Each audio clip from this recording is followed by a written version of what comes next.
Bollinger with Premier Guitar. I'm with Justin Johnson in his secret lair in Nashville, and in this wonderful, I don't know, wonderland of guitardom. Thanks for having us, man. Hey, man, thanks for coming. Good to meet you, brother. Yeah, God, I love your work. I've been watching you for years now. Awesome. So likewise. Thank you, thank you. Well, tell me everything. Let's start with this guitar and what you came in playing. Yeah, so this guitar is, ever since I got this guitar, it's built by a company called Wild Customs in France, and it's called the GYROCK.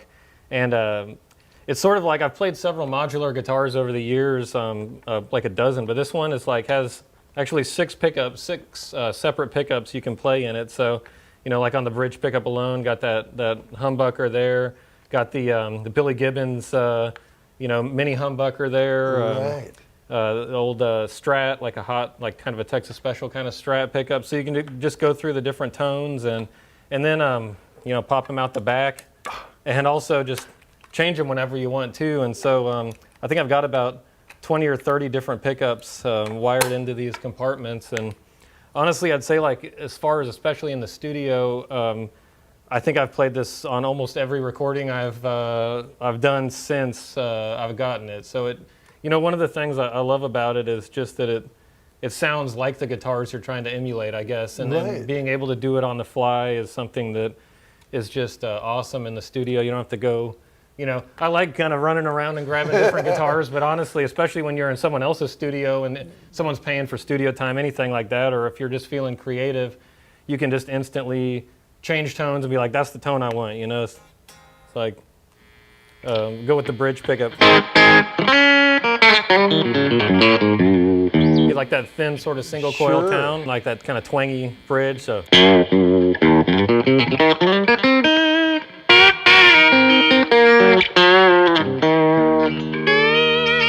you can switch it up to, let's say, the humbucker there, the mini humbucker. Like that, you know, twangy rock kind of sound. So cool. That humbucker.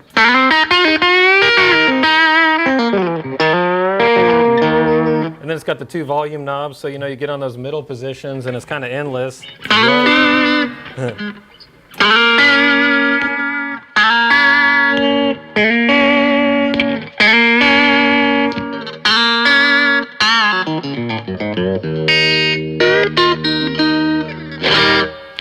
And it's so cool to watch, too. I love it, yeah. And it's, you know, it's built like a tank also, and like it's got the you know, mahogany body, maple top. You know, it's got that kind of classic combination of tone woods that just really sings, and it's just man, I love it. Oh yeah. It's kind of like a guitar collection in one guitar, you know. Right. Well, and actually, and you showed before we started rolling. Oh yeah, and the ammo box over there. Yeah. Justin showed me this before we rolled.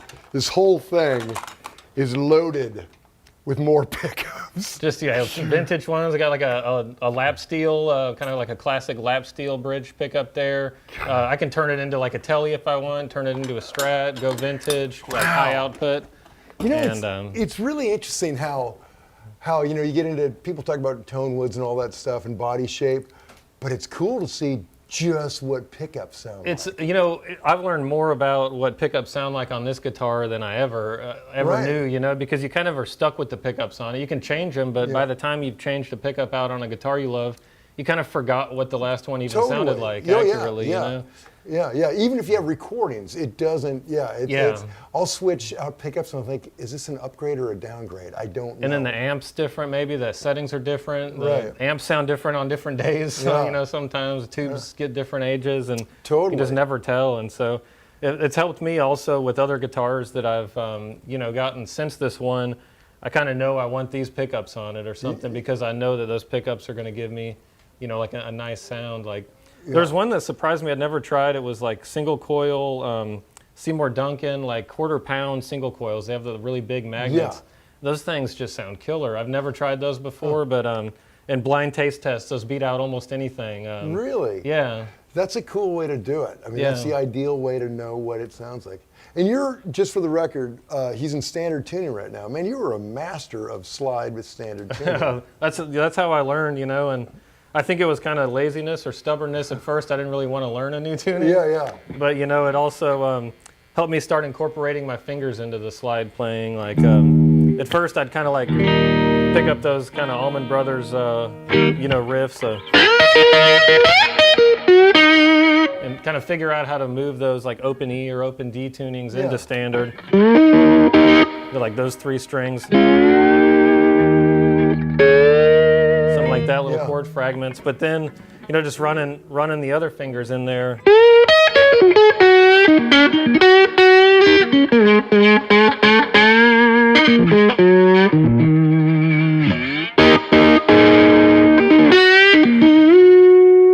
Just there's so much you can do, you know. Right, and it's in the practicality of it. Exactly. You can go between that and whenever without tuning or. Yeah, like we were talking about before we started. You know, it's like just retuning on stage, or you got a double neck. You know, you got to get like a double neck with 2 different tunings on it, or something like that, and it can just ruin the show. Or you're waiting on the next song to start. You know what I mean? And so, yeah, standard, especially when you're playing with bands and you don't maybe have a solid set list. You don't know what's like. Those are the only bands I've ever played with. You know, where we have a set list and then ignore it the rest of the show. You know, and so you can't. I'm going to pull out my open E guitar.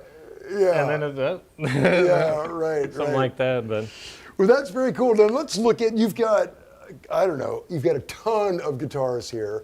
But let's. I wish we had 7 hours to cover all of them. But let's move on to a couple more. Well, I'll tell you my favorite. I guess like people ask me sometimes. Oh, thanks. With how many guitars I have. Like if there was a fire and I had to pull one out, you know, or something, I'll grab that one right here. This is the House on Fire guitar. Yeah, and ideally I'd grab the case too because it has a pretty badass case that comes with it. But this one was actually a gift to me from my wife Nikki when we first met. She got me this. She knew nothing about guitars and somehow picked like cosmically my favorite guitar ever. And so this was their 60th anniversary Telly, and it's pretty much, to my knowledge, like their best copy of the original Telecaster design. So it's like a brand new, vintage, like you know, brand new like black early '50s kind of Telly. And it sounds like that, you know what I mean? That's a good, like, I especially love this with like an open E tuning and just getting that real kind of, make like that blues that's sad, but it makes you feel really good, you know, and getting a little kind of grit on it, and on the bridge pickup too, especially like.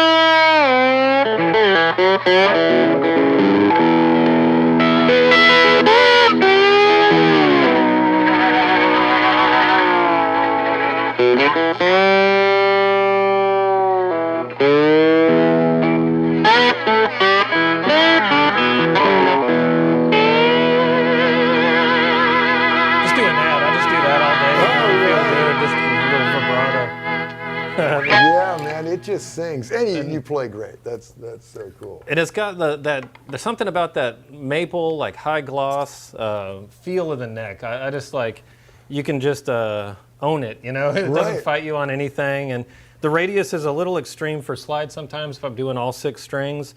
But you know, you're just tilting it, and it's got high enough action, and I like thicker strings on it, especially in the bass notes, and get that kind of Nashville sound. What gauge do you usually run on a guitar? I've got a couple signature packs through GHS, and it's like I can never remember. That's like I got my own pack, so I wouldn't have to remember. You know what I mean? But it's usually like I have a slide guitar set, which I think the bass is always around 50.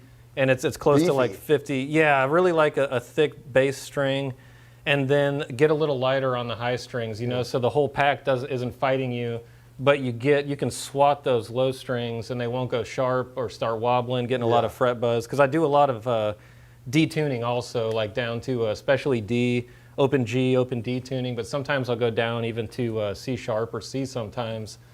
And the strings being thick enough aren't going to ruin the sound of it and ruin the intonation. So, but then my slide guitar set, I focus on balancing the tension between all of the strings so that you get the same amount of pushback.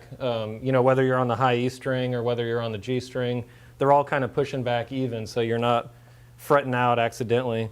And then the standard set is just a little bit lighter on the unwound strings, so that you're just kind of breezing around. You can bend however you want, but you still get a decent amount of sustain. And so I think it's a 10 on the high E for my standard set, and then it's an 11 on the high E for my slide guitar set. Kind of evens out between the 50. Yeah. Go, that sounds fabulous. So that is the perfect Telecaster tone. Oh, I love it. Yeah, and just the natural, the ash body, you know.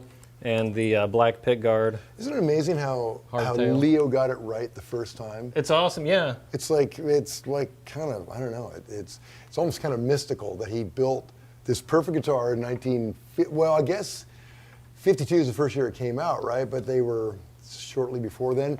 In the comments, some of you nerds correct me on whatever it is. But it is amazing that he just nailed it. Yeah, you know? and it's like we've been chasing it, small improvements ever since, you know what I mean? Like, and sometimes go in the other direction. exactly, yeah, you're just like, I gotta patent something, you know what I mean? Like, let me do something different, you know what I mean? And I love that too, you know, I love adventurous guitar designs, but it's like something about this though, it's like, God, you just can't beat it, you know what I mean? Well, and for the time, wildly adventuresome. Yeah, you know? oh yeah, totally. Oh, just to bolt that thing together, you know. Yeah, and the fact that it's such a factory tool, you know, like I broke my neck. It's like let me get a new neck, you know. You can't do that with every guitar, and not that it makes a guitar bad if you can't, but I mean it definitely makes it good if you can, you know. Yeah. So, yeah, that's so great. I love it. Well, hey, let's see the next one on the All right. in the parade of many guitars. Awesome. Okay, so tell me about this one. So this one, I call it the Mystery Resonator, and this was a gift from a buddy of mine, Jeff, who was a guitar collector, and he was kind of offloading some of his guitars, and this was just one that I played in his collection that is just like, that is the best sounding, coolest feeling resonator I'd ever played.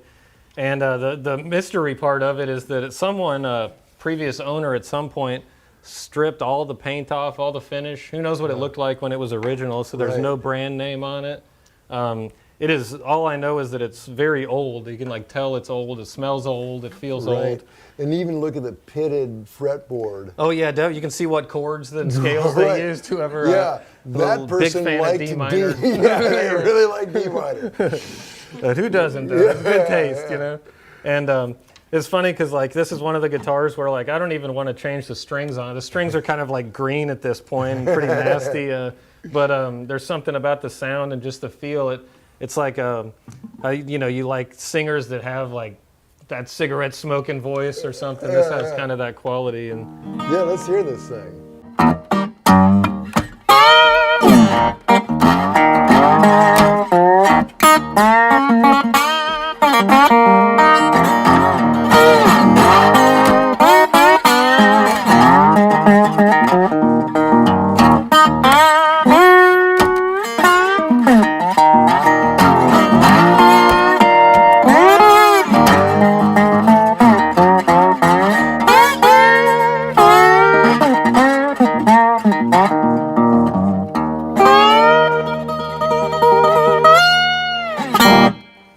That's great, dude. just back porch, yeah, you know. I love it. Do you ever play with picks or always your fingers? You know, I've got a signature thumb pick, which let's see, got one right here, and I love these. They're made by a company called Strum & Comfort, and it's like a hybrid thumb pick. So it's got a kind of a cloth with Velcro that straps it onto your thumb, but then it's just a flat pick. It's not like a full plastic wraparound, because I always lost those when I'd strum up and they'd go flying and land on someone's table or something like that, you know.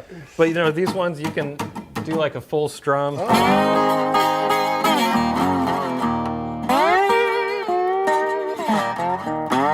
You definitely get a more of a bite and more of an attack, you know, especially with that percussive style. But then you can actually play them like a flat pick too, which is nice.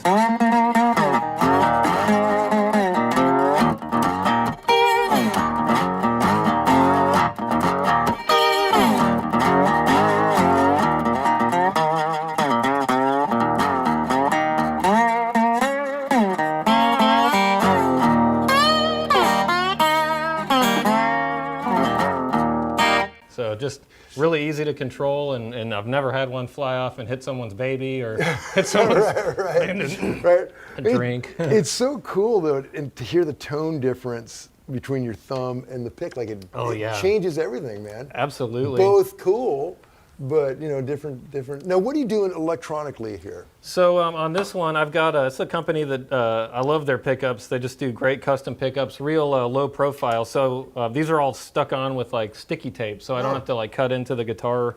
Got some tape down there for the wire. Yeah, that's cool. And, that's some real craftsmanship. Oh, thank you. Yeah, you know, yeah, you can hardly tell it's there. That's nice. Yeah.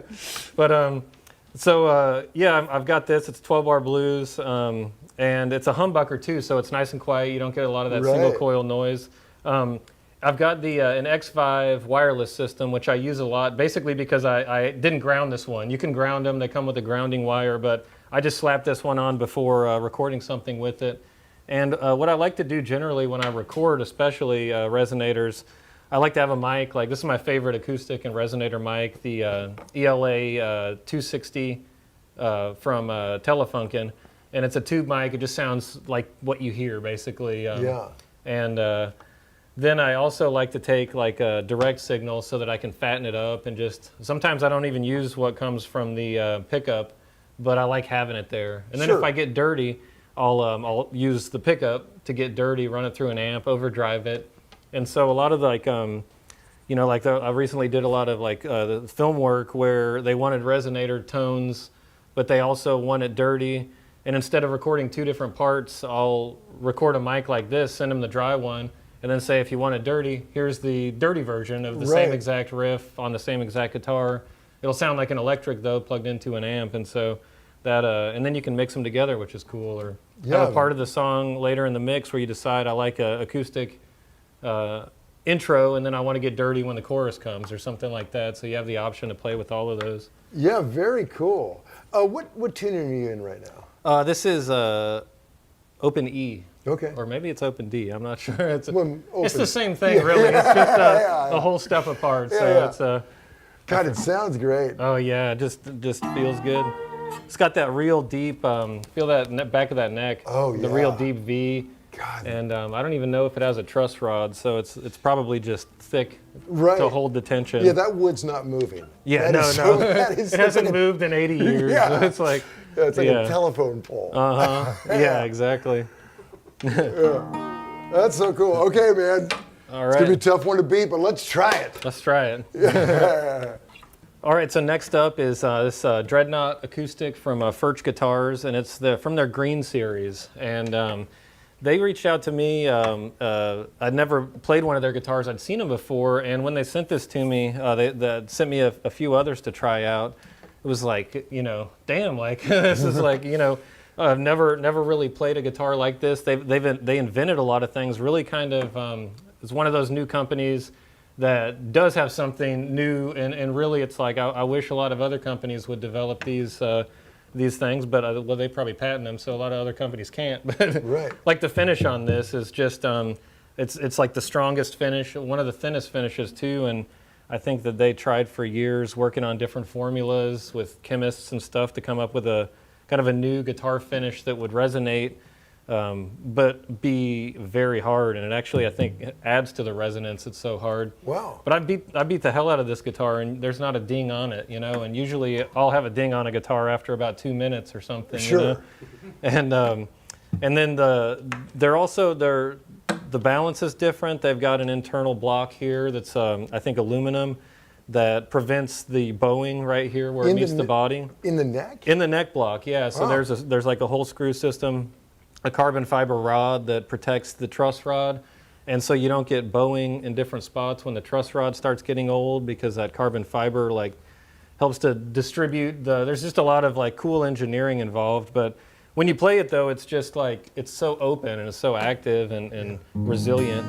And so I'm running this, actually. I've got an AB on my pedal board. I guess we'll talk about that later. But instead of running to the electric amp, I can flip it and run it to the Fishman loud box, which I love using for my acoustic amp.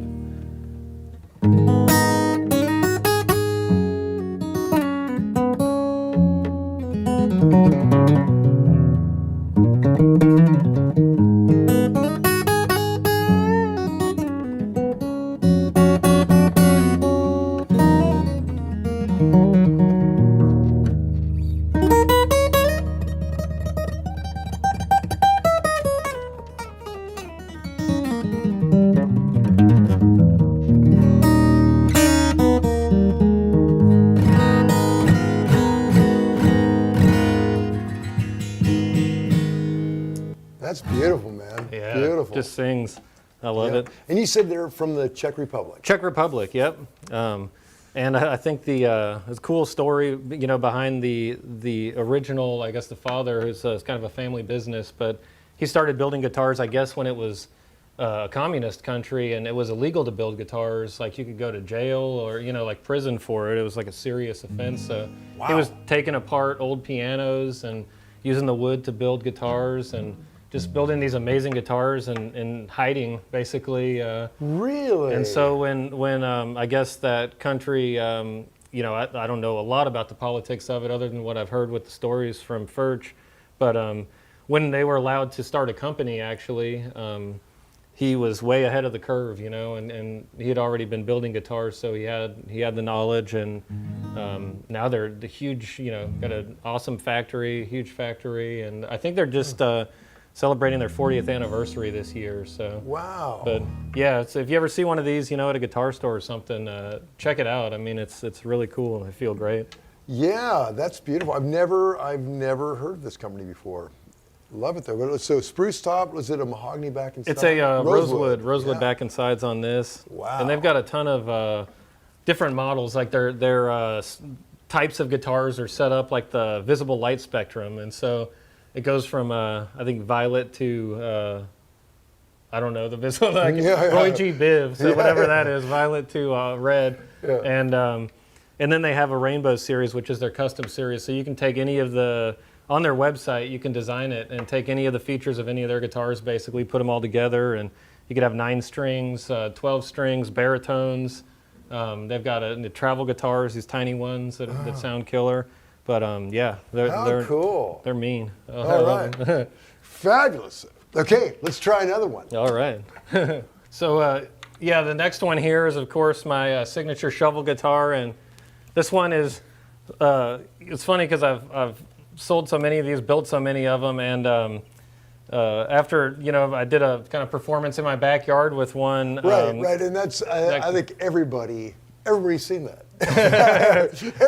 It got like crazy, like, you know, it's funny because it was just like off the cuff, that video, and just making it up on my back porch, and it got like, you know, 40 million views on Facebook alone after like a month or so, but we got so many requests for people wanting shovel guitars that I started building them, and never knew I was going to be like a shovel guitar builder or anything like that. But you know, I love it, and it's stuff like this too. I'll get into some of the homemade instruments that I play a lot of and build. But it's just the art of it and learning like the essence of what a guitar is. You know, what it has to have to be good, and what it doesn't have to be good. You know, and also how to play just strings and how to kind of make up your own rules. And I think that's what's beautiful about something like this. But get into the story, you know, I've actually never owned my own. Like I would end up like, you know, making a living on the road. I'd sell the ones I had on the road at my last gig or something and go back home and build more. And so I never actually had one that was like mine that I played all the time. And so this one I decided I'm gonna keep one finally. And I was contacted on, I think, Instagram or something by this artist in Greece who's a tattoo artist named Achilles, and he wanted to paint a shovel for me. And so great. I sent this to him. It was a nightmare getting it there with customs because they're like, what is this thing? You know what I mean? Like, is it? And so, but yeah, he did an amazing job. And then there was another company, funny, like contacted me on Instagram who wanted to build me a custom strap. And we were like, well, can you match this guitar? And so that's Le Rockskin Straps in France. Built this like all leather strap. They even got the pickup on it. Look at that. Oh, that's so cool. So that it's like an optical illusion now. But okay, yeah, let's hear this. Yeah. Let's hear this thing. So it's got 3 strings. It's got a volume pedal. It's got a custom pickup that I helped design, and a volume knob. And so basically it's like a power chord, a root 5th root, generally like an open G tuning.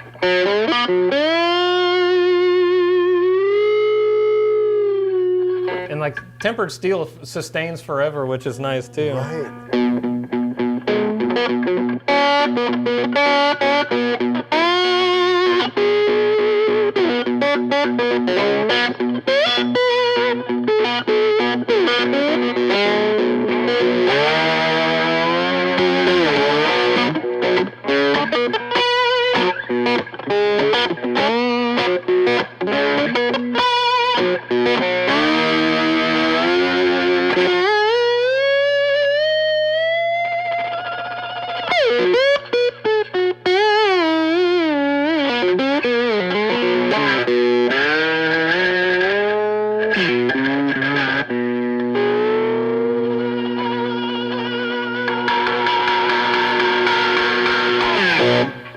man, that just sings. It does. It's great.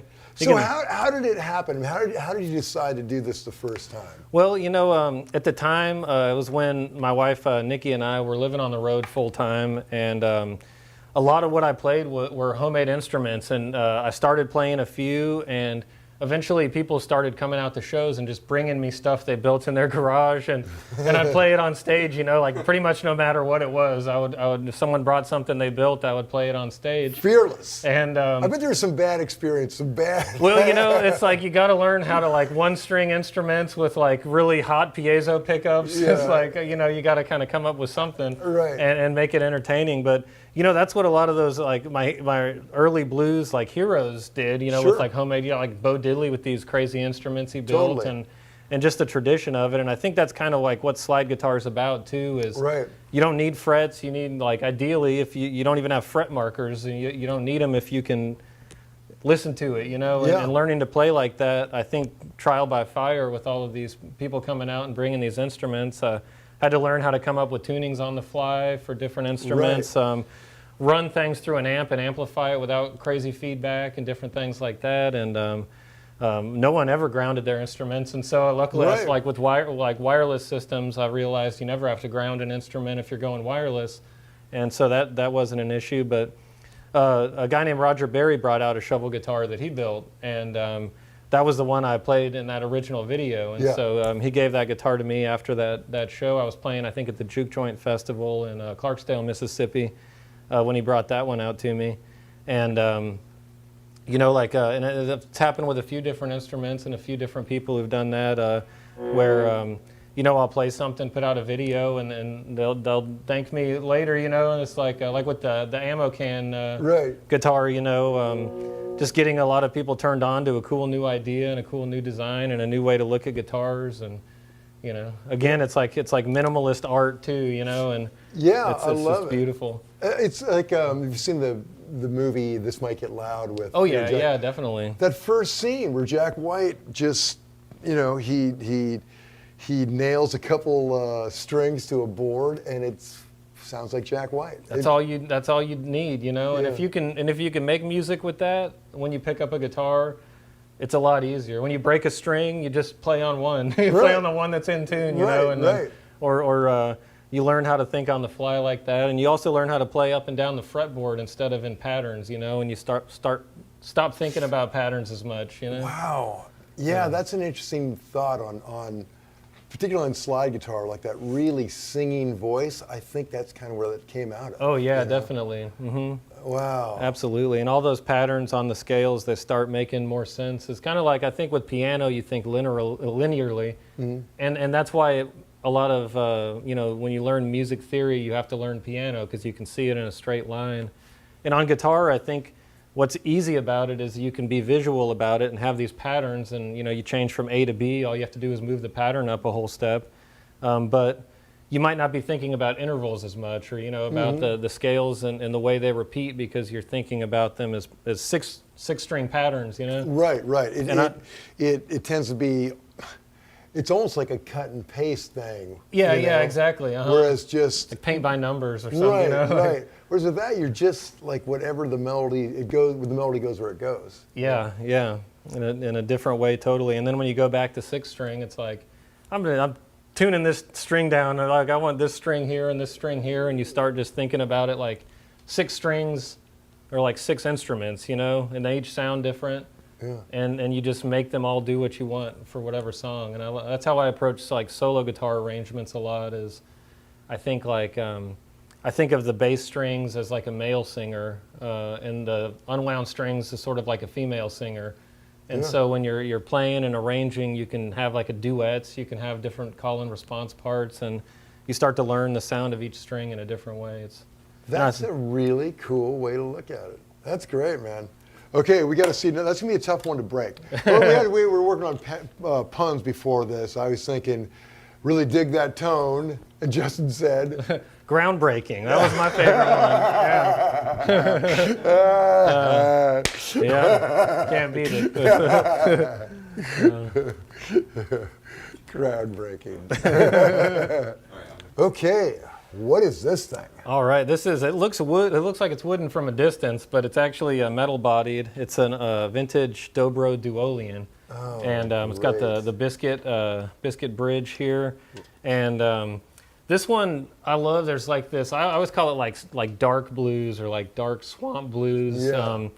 But it just has this sound that just immediately just kind of makes you stop, especially like I love this guitar in D minor tuning. So it'd be like D, A, D, F, A, D. And so when you just strum it, you can just hear. Right. And then, you know, this,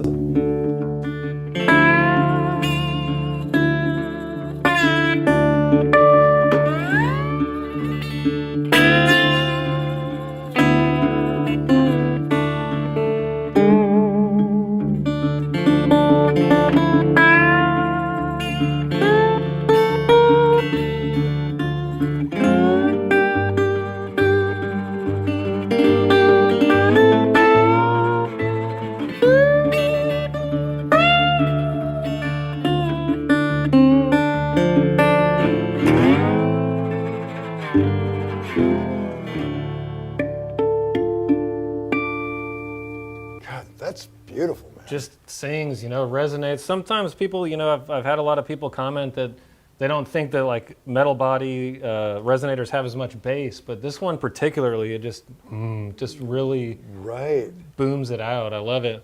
Yeah. Okay. So what pickup are you using? This came on it. It's a lace sensor pickup, one of their resonator pickups, and you know, again, I guess that's why they also, because I don't change strings hardly ever unless I really need to, or if I just need the sound of new strings. But it's got some electric strings on it, so sometimes I like electric strings with like a resonator. Anyways, I find I'll use my slide guitar pack a lot, and especially because I'm not a big fan of piezo pickups on resonators. They can get a little hot. I'd much rather mic resonator live if I want like a mic sound. Yeah. But usually I'll just have a magnetic pickup for all the resonators, and you plug it into a clean tube amp. Like that's what I've got it now plugged into the using Kettner Triamp, and then I've also got the mic in front of it to kind of blend those two together. But God, it sounds great. And this one you can really tell, like I was talking about how I like to arrange the kind of like think about the strings as different people, and how the unwound strings I think of as like a female vocalist, and the wound string I think of as a male vocalist. And like if you could do it with this guitar is especially good, like, so that'd be like the female on the high E string, and then the male.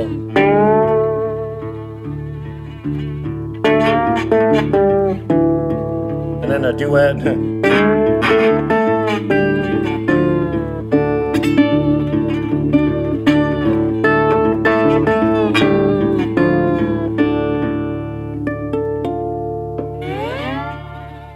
That's great, man. Yeah, Justin, I really dig that. You know, gear, I know we all love gear, but gear's, unless you got cool ideas, doesn't really mean anything. And that's really, those are just great ideas. Yeah. I love that, man. Well, I get so many of my ideas from the gear, and it's kind of like, I think most of the songs I write are written like by me and the guitar, you know, and sure. I've never liked forcing a song out of a guitar. If it doesn't come in the first 30 seconds, if I'm in the studio, you know, I'll switch guitars if like the tone isn't right. Except like that GYROCK, you know, with the switchable pickups. That's what I like about it, is it's like I can usually get the tone I want in about 30 seconds with that one. Yeah. But you know, it's so much better to just get the gear that does the song easily, or gets the sound easily, than to force it out. Let it inspire you. Exactly. Yeah. So, do you have any idea what year this is? I don't know. But oldish, right? Oldish, yeah. I do not know. I don't know how to read the serial numbers on these that well, you know. And I like it's got that the moon and star. I love that. Cover. It's got a very flat cover too, so it's really ergonomic. It plays like an acoustic a lot.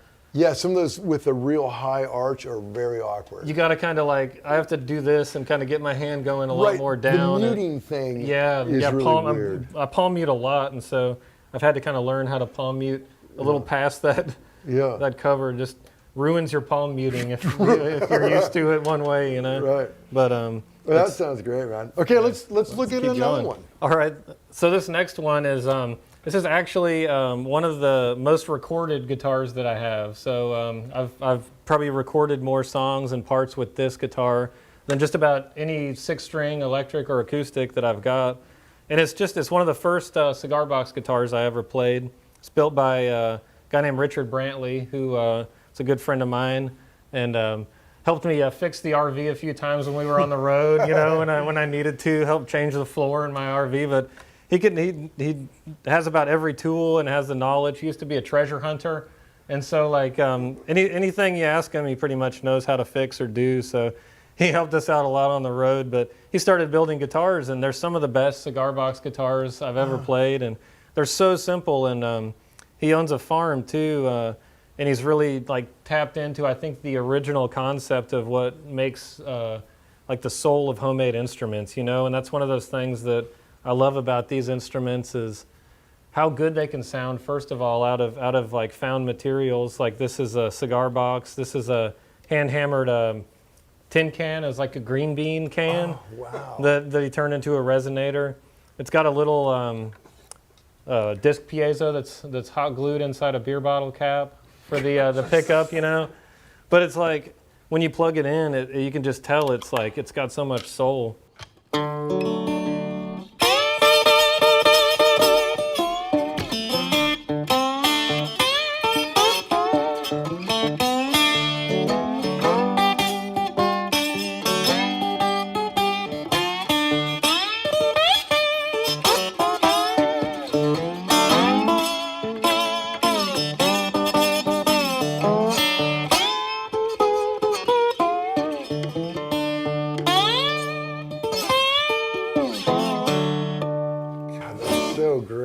Just sounds like, you know, I don't know, like pre-war Delta blues, but yeah, it's kind of like a banjo, kind of like a resonator. Yeah, kind of like a banjo. It's so amazing, and it's so cool to think about people that like on the Delta that didn't have anything. Yeah. Poor, and they just found a way. But they had killer music in their heads, you know. It's like they had music that they had to get out. Yeah. Had to get out. Man, it's just beautiful, and that sounds great, man. And again, like I've toured with this so much, you can see all the marks on it. You know, there's no finish. It's just beat up, but it's never failed me. It never feeds back live. It's so weird. I played it on the loudest stages and not a hint of. I guess it's all the hot glue in that pickup. But, it's pretty weird, you know. There's your pro tip. It's like use lots of hot glue. Yeah, that's great. I played in the sun in Texas in the summer. It didn't even melt the hot glue too. They used that high temperature hot glue. Hey, now, that's your signature slide, right? Yeah. And this is stoneware ceramic, and Jim Dunlop makes these. So it's killer. And it's a special type of ceramic too that I think it's like stoneware porcelain or something like that. Yeah, it's kind of like Kev Moe's. The same woman makes them. Yeah. And so, but man, I love ceramic because you get the sustain is more like metal, but the weight and the surface is more like glass. So you get a smooth kind of glassy surface. But glass slides, especially on acoustic, I never get the sustain I want out of a glass slide unless it's like a shot glass or something that's just really, really thick. Yeah, I think the Cortesine bottle is really made for like a Les Paul. It's made for a Les Paul with Marshall amps, you know, with like, it's made for... Brother Dwayne basically set the You don't need sustain on anything if you got the Les Paul and the stacks going, You could use a toothpick and it would like sustain like crazy, you know? Yeah, right. But with that, it just sings, man. And I love, again, the super dead acoustic strings. They sound so desperate, you know?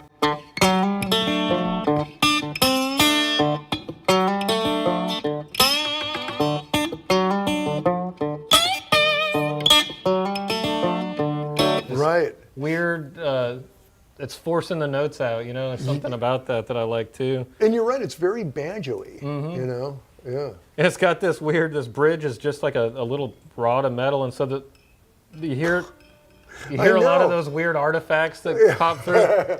What I love the way the strings are attached, just in the most seemingly arbitrary way. You can see my aftermarket grounding job where I tied a wire and taped it around to one of those. Top notch. If you ever need any guitar work done, you know, just let me know. You could have the same quality. No problem. Oh, that's great. All right, man. Let's look at one more. Okay, what is this thing? So this one, I'm saving the best for last here in a sense, like, or at least the newest for last. This is, just got this guitar a few days ago, actually, and I've been waiting for it since Christmas. Did they drag it behind the delivery truck? It was supposed to be shiny. They suck. I should have filed a claim. I could have gotten my money back for it, you know.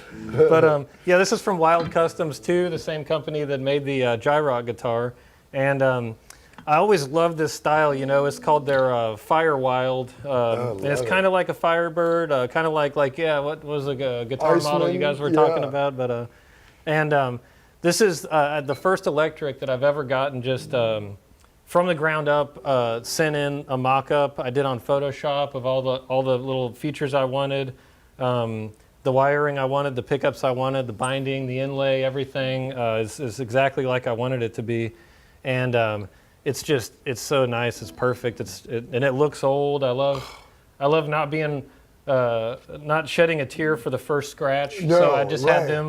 They do a great job with the aging, the cosmetics.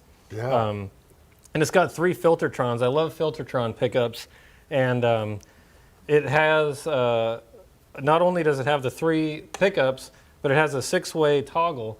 And so you can get basically every combination of the pickups. You can get, 1, 2, 3, 4, 5, and 6. And so you can really get those combos. But then it's got a coil split too, so I can turn them all into single coils. So I can go humbucker or single coil, and I get 6 options with either one. So it can sound a lot like a Strat on the single coil setting. Or it can sound like more of, a beefy kind of like Gretsch. You can get some kind of Les Paul tones, just about anything you want. Yeah, hey, flip through a couple. Yeah, definitely. So you can hear it gets a little quieter on the single coil setting.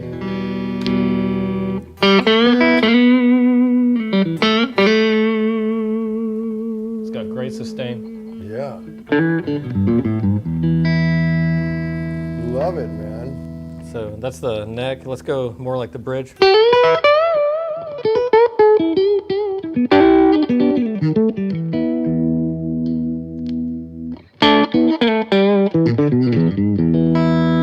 little more of that kind of honky middle tone, no, not too bright. And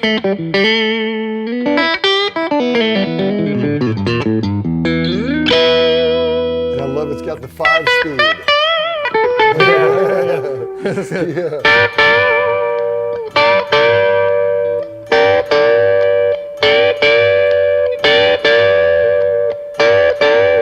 And then flip it on single.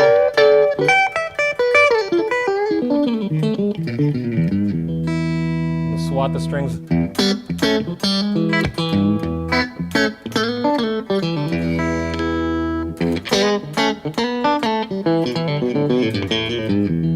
That's just totally clean, if I give it a little more attitude. Yeah.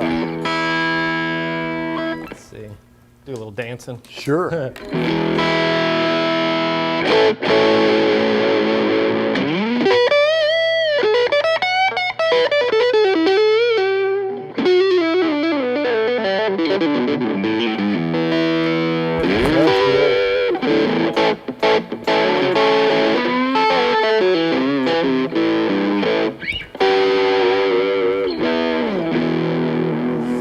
Well, and actually, this segues nicely into your pedalboard talk. Yeah. Okay. Yeah, let's talk about this because you've been doing a little dancing down here on your rig. So, on your electric rig, what are you doing? You're running out of the guitar into. Yeah. So, first, I guess like the overview is. I like having a lot of options, you know what I Yeah, mean? And yeah, so clearly. whether whether it's like I like not having to shuffle things around too much or change things. Like if I'm going to a studio session and space is an issue, Yeah. you know, I don't want to bring this pedal board set up necessarily and take up half the studio. But I've got this pedal board recently, the actual components of the metal parts, the board itself, from a company called Morton Pedalboard. And it's all modular, so you can screw it together Oh, cool. and basically expand the pedal board. Like if I wanted to, this part over here with all the universal audio pedals on it, a lot of times I'll use that as my send and return on my amp. Okay. And so that's got all of the things you would normally have on the send and return, like the you know, vibrato, echo, reverb, and so I can just move that whole pedal board, and it's run off of these. What's it? The power box, yeah. Yeah, the Big Joe power box. So that's totally battery powered and rechargeable. So I can just throw that anywhere I want and plug it in, move God. it back if I want it in the chain. The power box is so cool too. Like go to Europe, no problem. No problem Yeah. at all. Yeah, and you never get issues with power really. You know. Yeah. On the main pedal board, as far as power, I've got the Gator cases. That's a killer power supply. That's their Power 12. And what I like about that, not only it's big, it's got the light on it and everything. I mean, it sounds great. You don't get any interference or anything. But it also has the 18 volt outputs, like for my transformer pedal, the API pedal. Normally I have to plug that in, and then that's when you have to deal with maybe some of the power issues because Right. it's not coming from like isolated power.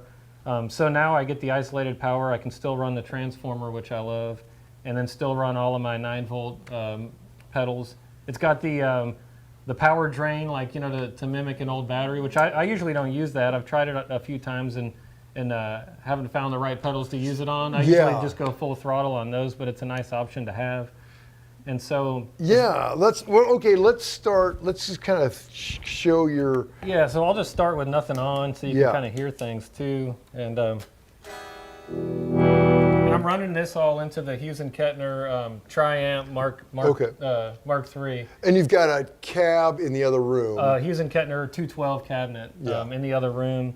And I like the Hughes & Kettner Triamp and also the Grandmaster 40, which is this one I would take on the road, would be this one. Sure. It does a lot of the same stuff, but that's got, I forget how many tubes that has in it, but it's basically like 42 tube amps. Oh my God. All analog, so you can switch between the power tubes. You can switch the preamp tubes and mimic just about any amp you'd want. Totally analog though, so it's like an analog modeling amp. So right now I'm kind of in the clean California mode on the Triamp. Yeah. But the first pedal is the Loud and Proud pedal from Mad Professor, and that is basically the exact wiring of like an old Marshall head in pedal form. And then it also has a really tasteful boost in front of it. And I use this almost always for just the boost. And so before the boost, with the boost on. Yeah, it just kind of wakes it up. Yeah, definitely. And it boosts a little bit of volume, but the clarity also punches out there. You get a little sustain. And it's not muddy. The bass comes out like... Yeah, really subtle. You can push the tubes a little harder. Yeah. If I turn on the other, the main part of the pedal, that turns on the Marshall wiring. Right. And I've got quite a bit of gain dialed in, but you know, it's got all of the knobs you would normally see on a Marshall, and it just kind of gives you that. So you can turn what would be like more of a clean kind of Fendery sound or something into more of that kind of crunchy, boxy, darker sound.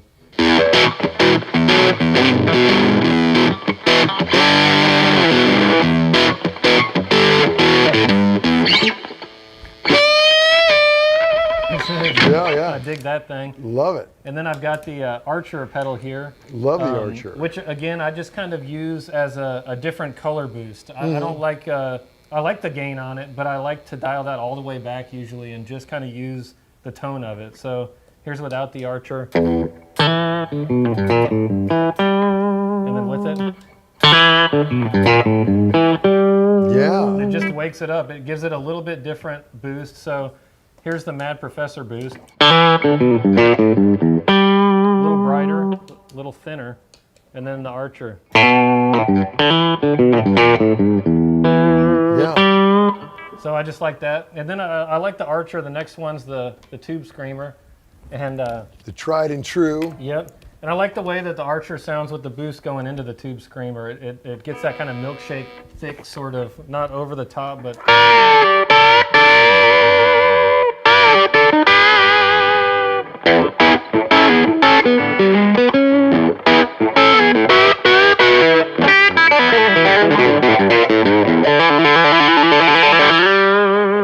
kind of classic. Oh, yeah, totally. And then there's a Tube Screamer without the Archer, so you can see how the Archer brings the Tube Screamer to life. Yeah.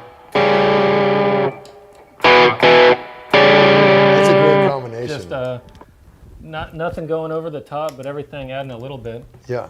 This next pickup or pedal, I've never heard of this company. They're in Russia actually, and they reached out to me, sent me an email, wanting to send me a pedal, and it's like one of my favorite distortions I've ever heard. It's a company called Advanced Systems, and it's ADV.systems, and this is their their hashtag overdrive pedal. And like I didn't know what it was gonna come. It came in a little brown box, Yeah. and it's just killer. Like I love that for like rusty old blues kind of sound. Like I especially love it with. I mean, it sounds good. Like this is just by itself with the overdrive pedal. It's got a little fuzz, but it's kind of more controlled than a lot of fuzz.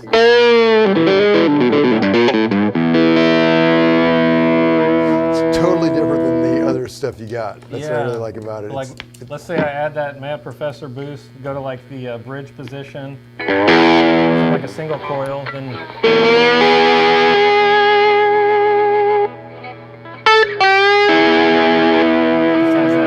Back, sweaty, sort of green.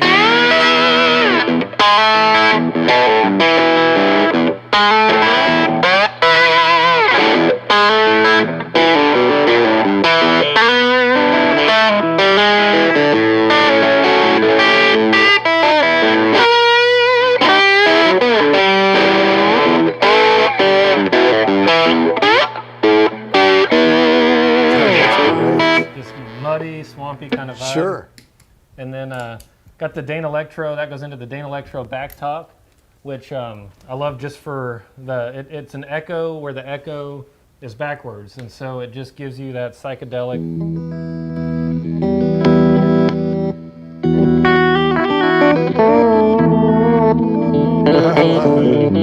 I love that it's dedicated just to weird sounds. Oh yeah, totally. And I love doing like an intro or outro with that pedal, you know, or if you're just, you start a new set, you know, you come back after the set and there's nothing better than just like, wake up the audience. Yeah. Everyone's like, okay, what's going on? Yeah. You know, I think you're starting the show. yeah. And then I'm gonna go out of order, but I love using the plus pedal from Game Changer Audio. Oh, right. With the Dane Electro. Oh, let's too, hear so- this madness. And like once you're doing. So you can hold down the plus pedal and then just get your settings ready for the next thing. Right. You know what I mean? And then when it's time to go into the next song, you got that pan then. Yeah. It's like whatever you're gonna do next, you can just cue that up while the plus pedal's doing its thing. As the whole like solo performer, you really have to work up things like that. Yeah, because you're the definitely. whole show, and if it Exactly. stops, yeah, that's stops, cool. yeah. Yeah, it stops. And then after that, back talk is the plasma pedal, also from Game Changer Audio. And this is like I use this a lot when I'm layering parts in the studio. If I'm doing a power chord or like I want to thicken a part up, it's just.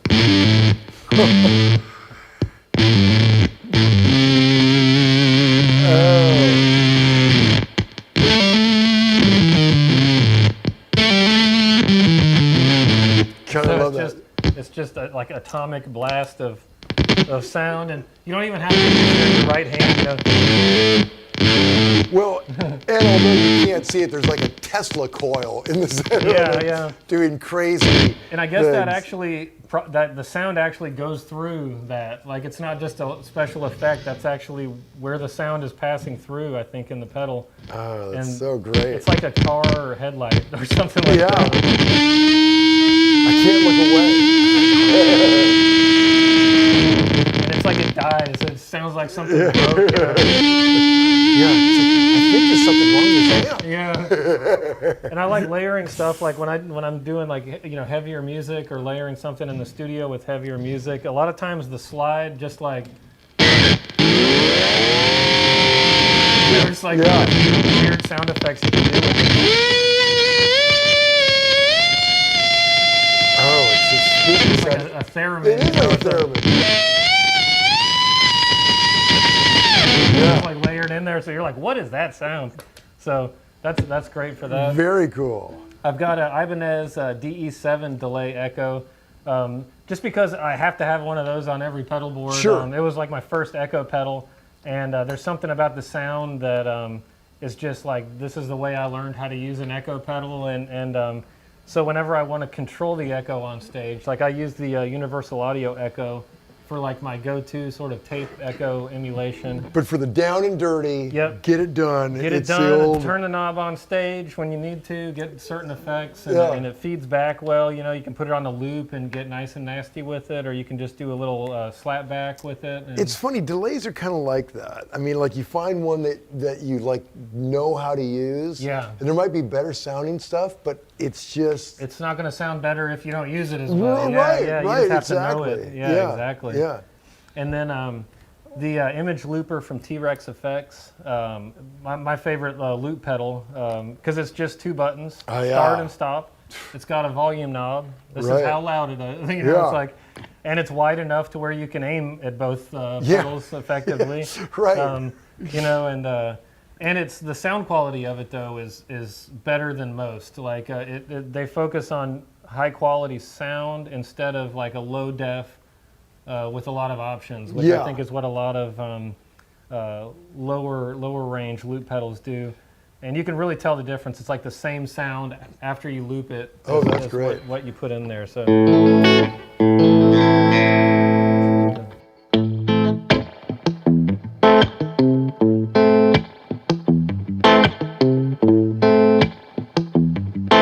Identical.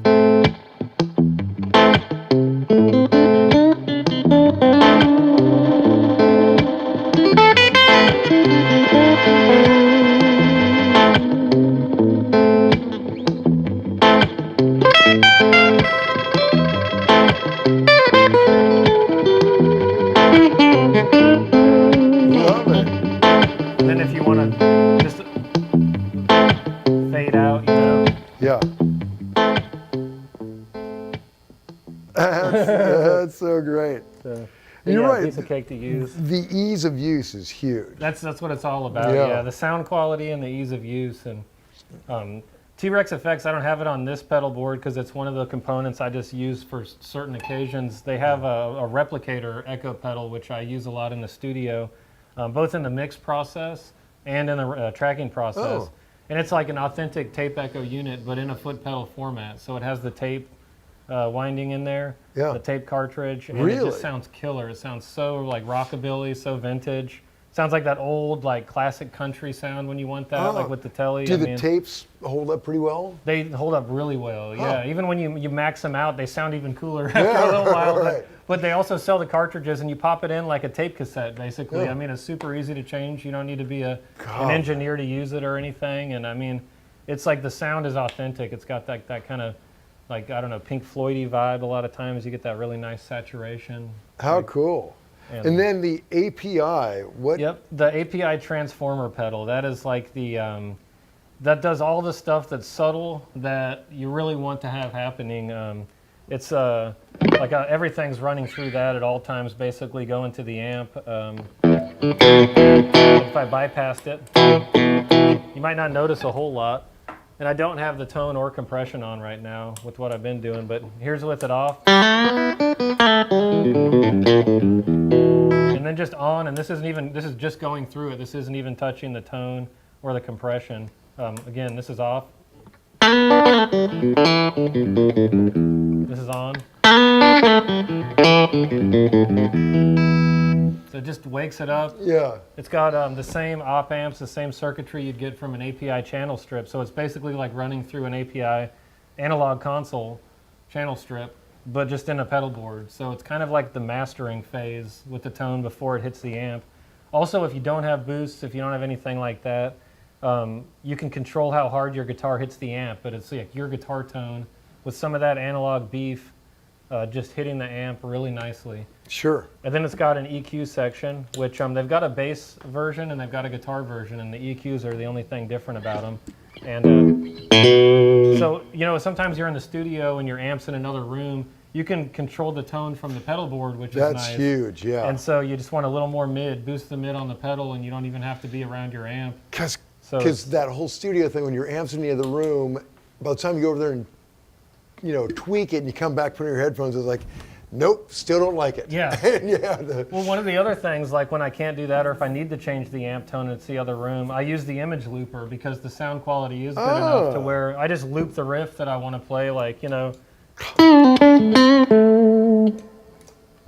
And then it... That would be annoying to go over and over, but you know what I'm saying? Yeah. Like, play the riff that you're setting your tone to, walk in the other room, let that play back, and you can hear the amp and control it, and then... That's a really clever pro tip, yeah. So even when I'm, you know, not using a loop pedal, I like having it for that reason. Right. Just the control you get. Yeah, I never thought of that. That's a great idea. And then the other thing on the transformer is you get compression. So it's got a really subtle compression. You know, API's compressors are really transparent, but they're good. They bring just everything out a little bit more. And so, you know, here's without the compression.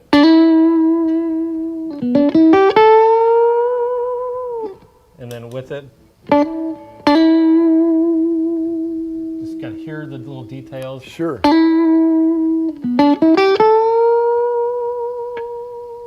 It's those tails of the notes, you know, if you boosted the compression up higher.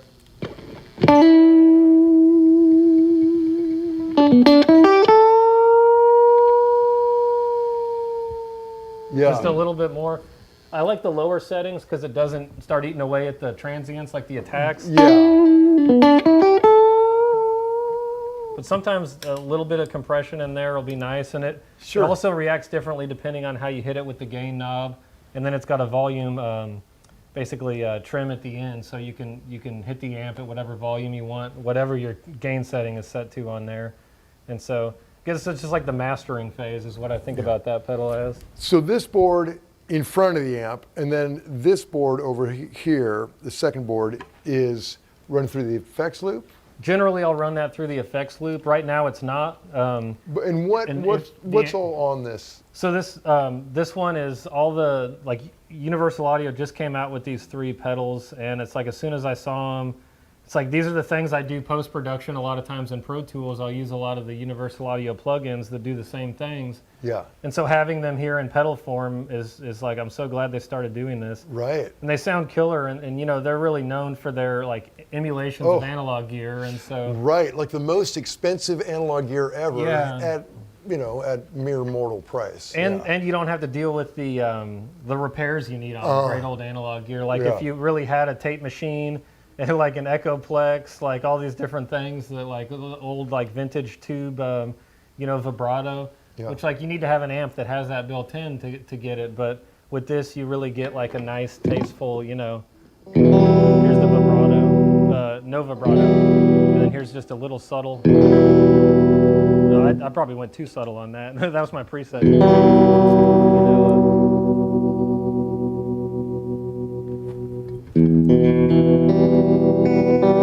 You know, it's just warm. It doesn't sound digital at all. Yeah.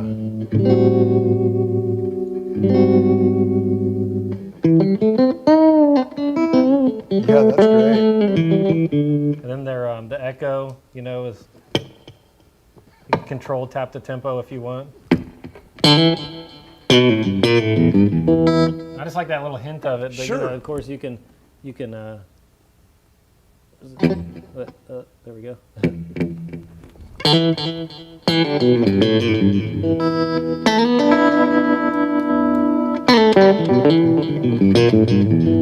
That Again, sounds great. Sounds good. You can control the stuff like the oscillation, the type of echo unit that you're emulating, whether you want it to be like the more of like the better digital ones, like the vintage digital ones, or the vintage tape, anything like that. And then same thing with the reverb pedal, which I like spring reverb. I like, you know, I play a lot of amps like the Hughes and Kettner that don't have spring units built in. Yeah. But I started on Fender amps, and that was one of my favorite things about them was like the vibrato and the spring reverb. And so, you know, you can really, really get a good spring reverb. Yeah, when you get hooked on that sound. And that squishiness and everything. Plus it has a pre-delay, which you never get on a on like a spring unit. And so it helps that attack poke out there just right, and you still get all that squishiness. It's just not getting in the way of your notes. Yeah. And like pushing you back in the mix, you know? Yeah, I could see where that'd be very addictive, that verby tone. Oh like yeah, that. definitely. Turns all my bad stuff into good stuff. Yeah. All my bad sustain into long, beautiful notes. Yeah. Right. And I love like kind of surf and rockabilly, and so having the tape echo and the spring reverb, I can really dial into those tones whenever I want. Oh, that's great. And then your third board, and this is all part of the modular kind of deal. And yeah, so this board over here is basically if I'm playing live and I want, like a lot of times just for ease of use, when I'm playing the acoustic guitar, I'll plug it into whatever amp I'm running the electric out of, like a clean tube amp basically, and use that setting. I love the way that sounds. But if I, for like more of an acoustic feel and more of an acoustic sound, I've gotten kind of hooked on the Fishman Loudbox. They're great, and they're tiny and they're light. Awesome. I think I use the mini right here, the Loudbox Charge. Yeah. I use that amp more than any amp out of all of these because when I'm filming around like outdoors or you know it runs off batteries and it takes pedals so well. So you know I can plug that Loud and Proud pedal in, plug it into the Fishman Loudbox, and it sounds like a Marshall stack or something if I dial it in right, you know. And it's crazy how much it actually does. But so I go to this, and then I can A/B it. So coming out of the pedal board, I can go to the tube amp, you know, or I can go to the Fishman. Right. Which then it's also going through the Fishman Aura pedal, which gives you more of a mic'd sound instead of the piezo sound, because I don't think anyone ever prefers the piezo sound for acoustic. No one's like, nobody's like, give me that. Doesn't sound like a piezo. Yeah. What's like, that warm, woody sound? Yeah. We don't want that. They definitely don't want the sound of feedback from a microphone, though, so it's like, you know, you just deal with the piezo sound. But that's a great pedal for just, you know, you go through before the show, in the room, on stage, and I just pick the setting that sounds the best on the guitars I'm planning on using, and just... So when I hit that and I switch the routing, instead of going to the electric amp, it goes into the Aura pedal and then into the acoustic amp. And the acoustic amp, I kind of think about that as a DI more than an amp. Sure. So it's like a DI attached to a stage monitor. Yeah. And so like I don't have to worry about anyone else controlling my my monitor level, especially with the acoustics with feedback and stuff. So I'll just turn it down myself. The master volume doesn't affect the send volume. Oh, so it's just, front of house isn't like, you're killing me out here. Yeah, exactly. And so it's just your personal volume for where you're sitting or standing, and I love that ease of use about it. Yeah. And it just fattens it up. It gives you EQ. It gives you some nice reverb options. And I never use chorus really, but it has great chorus on it too. Yeah. So I'm sure it's all depends on the gig, but how many guitars do you usually carry to solo performance? Man, you know, again too, talking about when I lived in the RV, you know, it was like the little repo RV that we bought. I had like 30 plus guitars in there at one point, and an upright bass, and like it was ridiculous. And a very like, understanding wife. Yeah, exactly. Someone built me an upright bass that was made out of a bicycle, and like we had that. Bungee tied to the shower curtain. Oh, yeah. It was ridiculous. Yeah. And but you know, normally if I'm driving to the gig, it'll be a lot different than if I'm flying. Yeah. But I like to have you know at least 4 or 5, but ideally maybe a dozen guitars for the show. Yeah. Part of the fun of it too is like the part of the show is seeing all the guitars Yeah. and kind of experiencing Totally. what is cool about the different ones. And you see this one, you're like, oh, when's he going to play that one or something like that? I Right. wonder what that one sounds like. And as a guitar nerd, it's just fun to watch. I mean, like you go to a Bonamassa show and you're like, oh man, that Telecaster is so different. It's like a from that. museum, yeah. Yeah, You know, and it's part of the show. And you can see what you can actually, see what you're listening to, see Yeah. the different tones. And so. someone who appreciates it like that too, and kind of builds up a following of people who like hearing about them and appreciate it with them Yeah. and stuff like that. I mean, that's a great part of it. Yeah. And it's not necessary to enjoy the show though if you don't care about it too. Yeah, It's just yeah, like- exactly. And the stage looks better with 12 guitars on it too. It's yeah, like, obviously. especially as a soloist, it justifies the big stage. It's like you have enough guitars to fill Yeah. it up. Yeah, right. Yeah. Well, Justin, hey, man, it was just great hanging with you. Thanks for Yeah, you too, inviting man. us into your place. And this show and tell is just killer. Awesome. Well, hey, Dan. Till Thanks. next time. Yeah. Cheers. Subscribe.